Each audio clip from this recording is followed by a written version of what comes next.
Назарыңыздарда ачык сөз көрсөтүүсү алып баруучусу мен Болот Абдыжапаров. Саламатсыздарбы? Ал эми бүгүнкү бизнес студиябыздын коногу Кыргызстандагы соода тармагынын профсоюздар комитетинин төрайымы Дамира Дөлөталиева. Дамира эже, бизнес студиябызга ушунча убактыңызды бөлүп келип бергенсине алгач ыраазычылык билдиребиз. Анан мына ушул азыр акыркы мезгилдерде ушул бажы биримдигине кирүү боюнча ар түрдүү коомдо ар кандай пикирлер айтылып атат. Анан ушул бажы биримдигине уже киргени калганда Дордойдогу кырдаал аябай курчуп, ошо соодагерлердин соодасы токтогон деген да сөздөрдү сиз дагы, анан башка ошо Дордойдо иштегендер дагы, анан ошо жанагы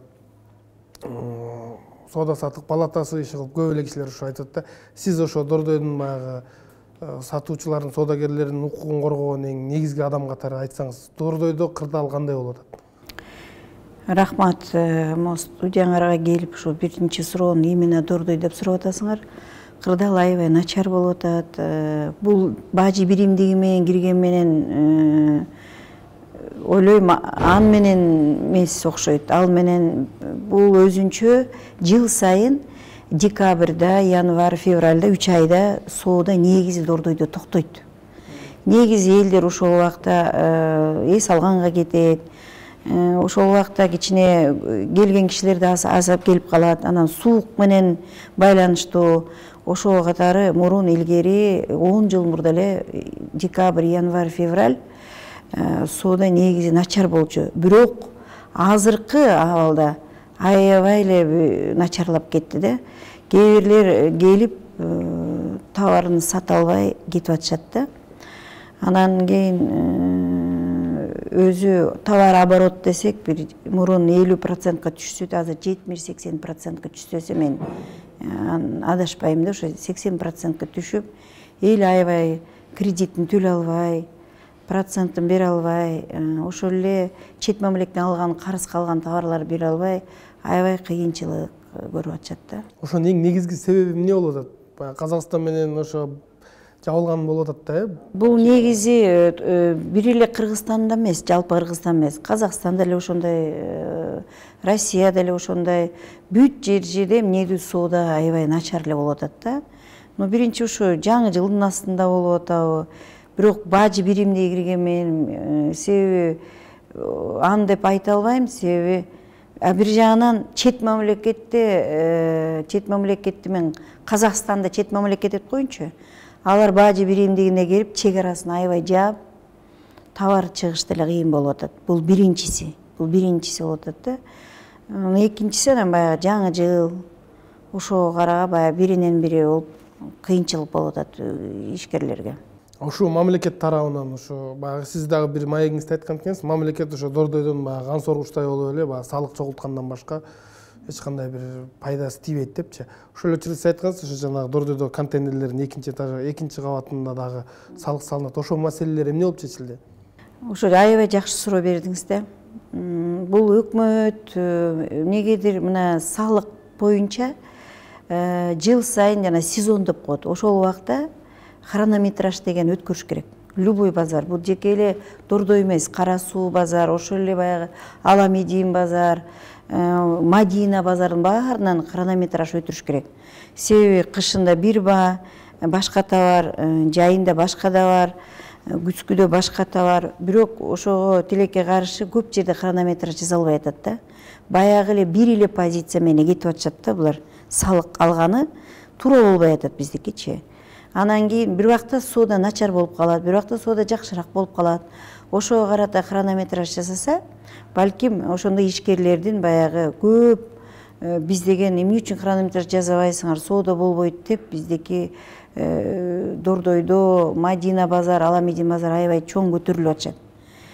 Кечки соода кылбаса, баягы налог деген, баягы орусча айтайын, прибыль алынат да. Аны ошону мага суроо берет да, эже, сиз дегени кандайча укугун коргондоп атасыз? Налог прибыль болсо, биз кечки эле соода бир айлап соода кыла албасак, ошо налогду төлөп атабыз депчи. Анан кийин баягы салык кызматы эми келип алып да экинчи этажга салык. Мен канча бир жылдай ушу маселе менен чуркап жүрдүм да. Бирок ошодо да болбой коюшту да. Чүрбөй коюшту. Биз деген экинчи этажды алабыз, салыкты тим эле 5 эсе 10 эсе көтөрүп иштады да. Ошого дагы ишкерлер аябай нааразы болуп атат да. Өндөн эле баягы эле контейнер же анын крышасы башкача болгон жок, же башкача жол деген ачылбай кайта чек аранын баары жабылып атса, жаныбызда Казакстан, Россия бажы бирим деген кирип атса, чек аранын баарын катуу жаап атса, биз кайта соода токтолуп атса, кайта салык кызмат бизди соодада дагы, экинчи ташты дагы, ошол эле кичинекей жүргөн мына тачкистер, ушул балдар байкуштар ушундай суукта иштеп аткандар ошолордон салык алган жатат. Жана пресстер иштеген эптеп-септеп үйдө 5-6 баласын багып аткандарга алардан да салык алабыз деп атышат. Эми баягы кан сорugандай эле болуп атат да салык. Мен түшүнүп атам, эми өкмөткө бюджетти толтуруш керек депчи. Бирок мен убактылуу менен пайдалуу айткым келип атат да. 2010-жылды мен ушу биринчи профсоюздун Дордойдун төрайымы болуп келгенде, мен Роза Осаковна Отунбаевага, Атамбаевка, ошол убакта убактылуу правительствонун жанагы Темир Аргынбаевич Сариевке, министр экономика болгондо көп жолу айткам. Силер туура эмес салыкты алып атасыңар. Мунун администрирование кылыш керек. Биринчи санаш керек, канча нерсе канча деп турат. Ошондон кийин анан салык сал десе, мен 4 жыл айтып аткан сөздү таптаза укпай коюшту да. Анан кийин эле уже өзүм текшерип, көп ишкерлер чөнтөккө салышты. Аябай көп салыкты баягы балдарга, жаш балдар келип эле салык кызматта иштеп эле бир жылдын ичинде Мерседес айдашып, үй курушуп, жаш балдар жеңил, батыраак оокатка аябай көнүштү да. Ошол жерден баланча контейнер саналып турса, правильно администрирование болсо, туп-туура администрирование болсо, ошондо балким мындайга жетпейт болуп көбүрөөк чогултмакпыз да. Анан мен финполицияны чакырып, ошо салык финполициянын сотрудниктери келип текшергенде, мисалы бир рядда миллион, ай сайын миллион акча бюджетке түшпөптүр да. Ошо биздин текшергенден кийин 10 миллион түшүп баштады. Если 2010-жылы мен сөзүм укса, андан да көп чогултмак. Бирок тилекке каршы болбой, 4 жыл айтып аткан сөздү эптеп айттырып, жеткирип, текшерип атып, ошентип айтып атып жеткирдим да. Азыр дагы көп нерсени айтып атабыз. Мисалы, сиз бажы биримдигине киргенде көп ишкерлер сурап атат мени. Эже, бажы биримдигине кандай болот? Жумушубуз болобу же болбойбу? Кандай жашайбыз десе, мен өкмөткө, баягы заседание парламентте да айттым. Өкмөткө буклет жасасын, брошюра жасасын, көп элдерге түшүндүрүп, өзүнчө саясат жүргүзүп, мына бажы биримдигине киргенде коркпогула деп айткан, ошондойлордун баарын өткөзгөн жок. Ошо деген азыр биз мына чек ара жабылдыбы же сиз мага жакшы суроо бердиңиз. Эмне менен, эмне үчүн акыбал начар болуп атат базардачы? Ошон үчүн ишкерлер айтып атат, биз бажы биримдиге кирген үчүн биздин акыбалыбыз начар болуп атат. Мен аларга түшүндүрүп атам, биз бажы биримдиге кире элекпиз. Биз 1-январда кийлип эле, туп-таза эле чек аранын баары ачылып эле, таможенный посттор кетип эле кирбейбиз. Биз акырындап киребиз. Баары сразу кымбаттабайт деп элдин азыр настроениясы аябай жаман болуп атат да. Значит, контейнер сатып албай эле коеюн, сатып кетейин бул жерден, товар алып келбей эле коеюн, товар алып келсем сата албай каламбы, бизге ким келет, кандай менен биз Казакстандан бүт жакта единый таможенный тариф болсо, бизге мурун бизге арзан болчу эле Кыргызстан, ошон үчүн келчи, азыр кантыбыз деп, ошентип ишкерлердин пикирлери, ойлору аябай начар болуп атат да. Жаңы жылдын астында болсо дагы мен ошолордун баарына түшүндүрүп айтып атам. Токтогула, баары жакшы болот, баары мына түшүнүктүү деп, ошонун баарын өкмөт түшүндүрүп, буклеттерди жасап айтса жакшы болот эле да.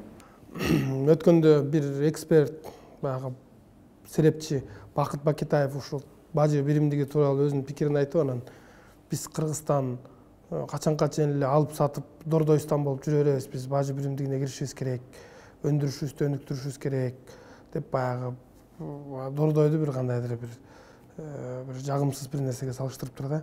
Сиздин оюңузча ушу Дордойдун канчалык деңгээлде ушу 20 жылдын ичинде ушу өндүрүш өнүкпөй, кыргыз эли баягы алып сатып элүү менен гана алектенип ошонун айынан бери жанагындай классикалык өлкөгө айлана албай атабыз деп атпайбы? Ошого да баягы Дордойдун баягы эми баягы Дордойду күнөөлөп башташты да. Сиздин пикириңиз кандай ошо боюнча? Эми бул деле Бакетаев туура эле айтты. Биз мурун айтып коюшум керек, азыр убакыт менен пайдаланып. Биз деген дагы биринчи бажы биримдиги киргенде биз Дордой биринчи каршы болуп чыктык. Биз кирбейбиз, бажы биримди кирген жок. Биз деген чет мамлекеттен товар алып келип ошону сата беребиз, бизге жетет деп сиз айткандай, купи продай орусча айткандайчы. Анан кийин түшүндүрүп баштасак, жаныбызда мамлекет Казакстан, Россия бажы биримдигин кирип, чек араларын баарын катуу бекем жапкандан кийин айла жок, бишкерлер өздөрү келди мага. Биз деген өкмөткө кат жаздыбыз өзүбүзчү. Биз кирбесек болбой калыптыр. Себеби бажы биримде киргенде чек аранын баары ачылып, товарлардын өткөнү аябай жеңилдик болот депчи. Эми Бакетаев айткан боюнча биз өмүр бою баягы всемирный ВТО киргенден кийин баары өз убагында жөнөкөй эле даяр товар алып келип эле бияка транзитный страной болуп сатышып ошого көнүп калышканда, азыр биз деген ишкерлерге түшүндүрүп баштадык. Өзүбүз ушул жерден товар өзүбүз өндүрүп, өзүбүз деген чыгарышыбыз керек. Азыр ушундай болуп атат, азыр тигип атат. Элдин баары мындай чейки заттарды алып келип, ушул жерден товар именно Кыргызстандан чыгалы деп жазуу менен чыгарып атат. Азыр эл эми түшүнүп баштады.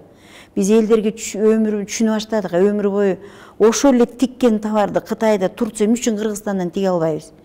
Биздики өзүбүздө мына электроэнергиябыз да арзаныраак, рабочий силабыз деле бир топ, канча биздин рабочий сила жүрөт иштебей. Эми эл эми түшүнүп өзүнчө производство көп ача башташты. Азыр Додойго барсаңыз, костюмду Италия менен Кыргызстан жасалган эч айырмасы жок. Биздин тиккендики эң Белоруссия менен Россия менен салыштырса, биздики эң жакшы товарлардын баары Кыргызстандан чыгалган товар аябай жакшы тигилип атат. Жок, анан айтсаңыз, мисалы биз баягы Казакстан менен баягы бажы ачылгандан кийин, чек ара ачылгандан кийин Кытай менен бажы көзөмөлү күчөтүлөт да. Баягы Дордойдун иши Кытай менен түздөн-түз байланыштуу болгондон кийин Дордойдун тагдыры кандай болот? Дордой иштейбиз. Ошо товар жок калса, анда силер ошо ата мекенчил өндүрүүчүлөрдүн товарларын сатып баштайсызбы? Өзүбүз тиги баштайбыз, өзүбүз алып келебиз.